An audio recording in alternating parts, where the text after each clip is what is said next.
જય શ્રી કૃષ્ણ મિત્રો, આજે આપણે બનાવવા છે નાની સેવો, એ પણ ચણાના લોટની. ચણાના લોટની સેવો બનાવવા માટે આપણે ચણાનો લોટ લઈ લઈશું.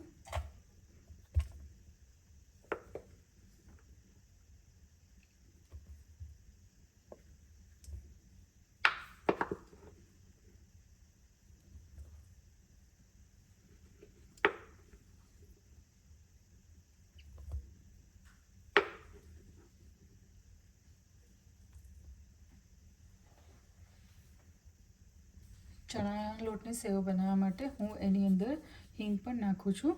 તમે જોઈ શકો છો કે આ હિંગ છે, હું હિંગ એની અંદર નાખી રહી છું. આટલી હિંગ નાખશો તો તમારી સેવ છે એ કોઈ વખતે ગેસ પણ ના કરે, જે કહીને ચણાનો લોટથી ગેસ થતો હોય એના માટે. તો આપણે એની અંદર હિંગ નાખી દીધી છે. હવે આપણે એની અંદર સ્વાદ અનુસાર મીઠું નાખીશું.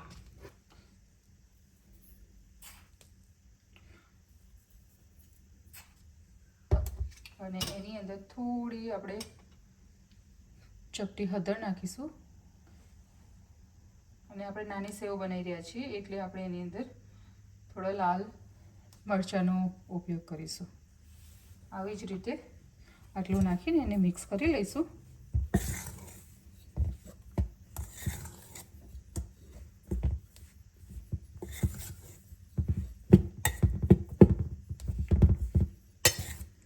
હવે આપણે એની અંદર પાણી એડ કરીશું.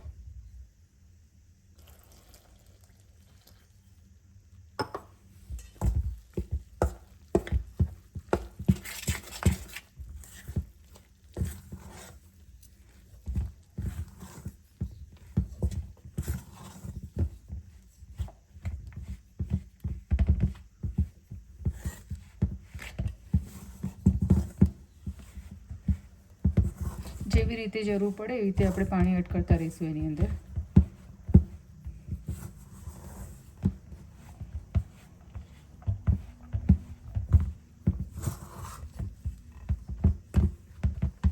લોટ બહુ ઢીલો નથી બાંધવાનો, નહીં તો આપણી સેવ કરવામાં આપણને બહુ જ તકલીફ પડે છે. એટલા માટે આપણે લોટને થોડો કડક રાખીશું.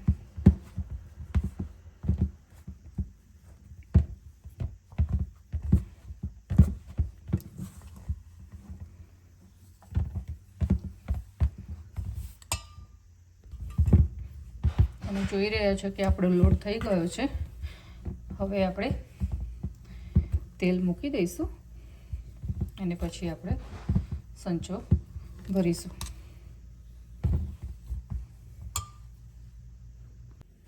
હવે આપણે સંચો લઈ લઈશું કે જે સંચો છે એની અંદર આપણે સેવ ભરવા માટે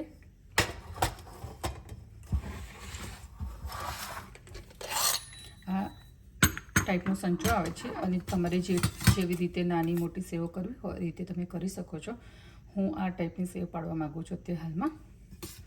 એટલે આપણે એની ઉપર પહેલાં તેલ લગાવી લઈશું. નહીંતર તેલ નહીં લગાવે તો બધું ચોંટી જશે, એટલે આપણે પહેલાં એની પર તેલ લગાવીશું.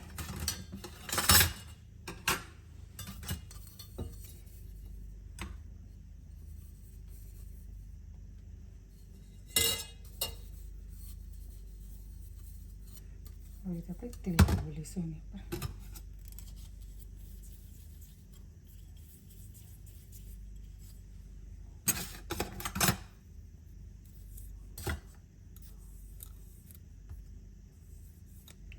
અને એની અંદર મૂકી દઈશું આપણે.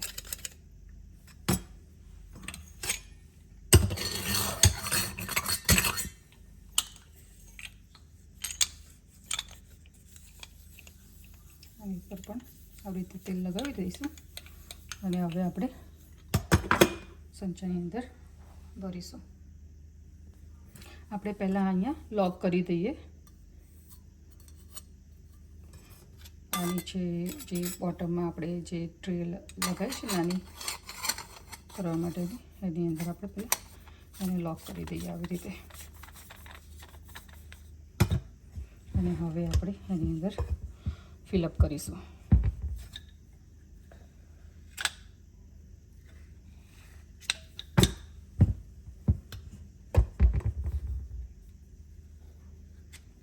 રીતે આપણે એની અંદર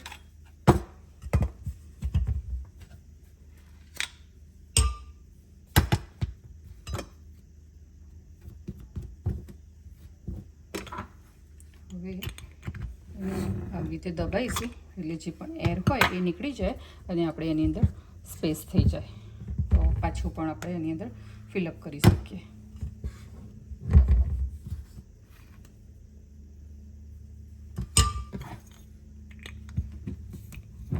આવી જ રીતે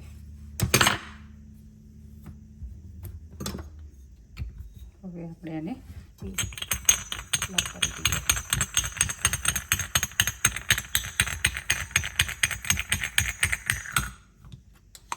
હવે આપણે ચેક કરી લઈએ કે આપણે જે તેલ ગરમ કરવા મૂક્યું છે એ તેલ આવી ગયું છે કે નહીં. એટલે આપણે થોડો ચણાનો લોટ અંદર નાખીને એડ કરી લઈશું.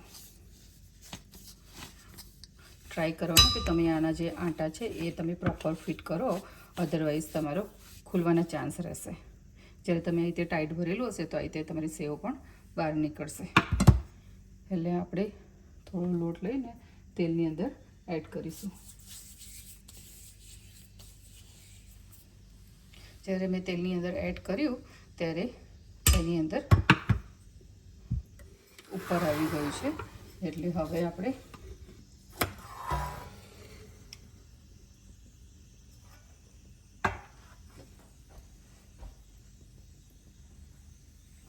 એની અંદર સેવ પાડી લઈશું.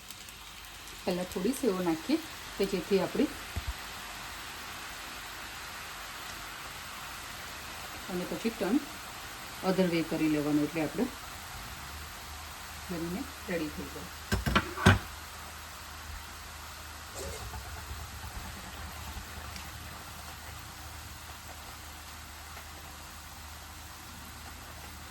અને થોડી વાર થવા દેવાનું, પછી એને આપણે ટર્ન અરાઉન્ડ કરીશું.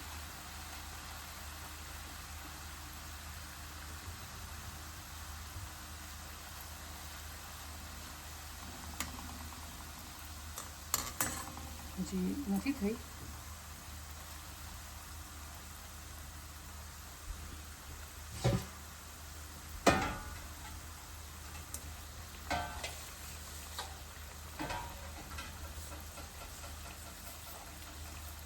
ત્યાં સુધી આપણે તેલમાં સેવને કાઢવા માટે પણ વાસણ લઈ લઈએ અને આવી જ રીતે આપણે એને ઊંધી કરી લઈશું.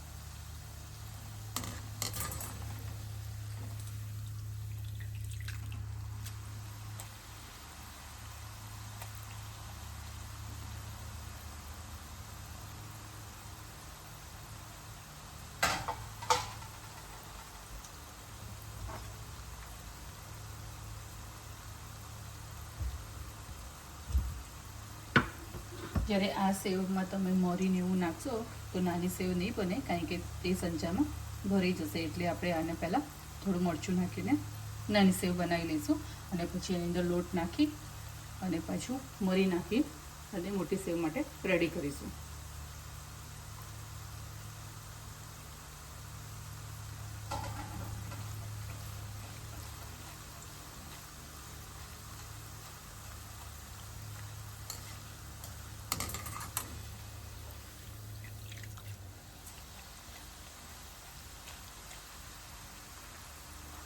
તમારી સેવ થઈ જાય એટલે તમને ખબર પડી જશે કે આપણી સેવ થઈ ગઈ છે, કે જેમાં બબલ થવાના બંધ થઈ ગયા છે.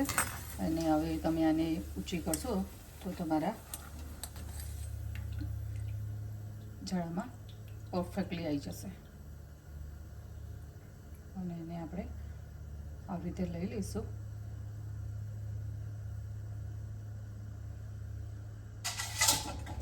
હવે આપણે બીજી પણ કરી લઈએ આવી રીતે.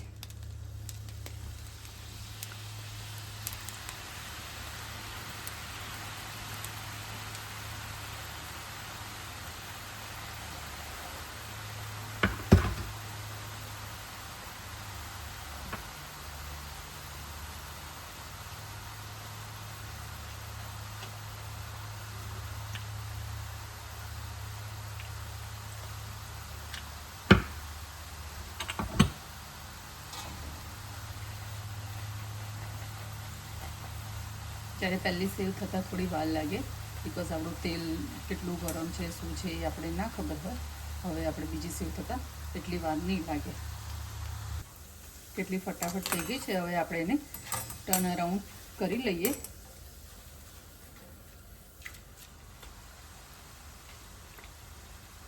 જોઈ રહ્યા છો કે બીજી સેવ બનતા બિલકુલ વાર ના લાગી અને ફટાફટ બની ગઈ. હવે આપણે એને લઈ લઈશું.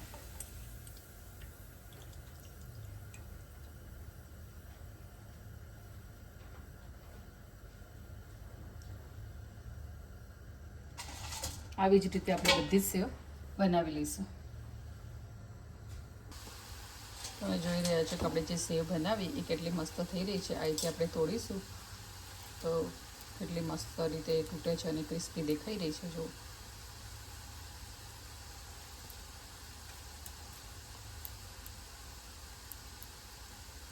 આવી જ રીતે આપણે બધી સેવ બનાવી લઈશું.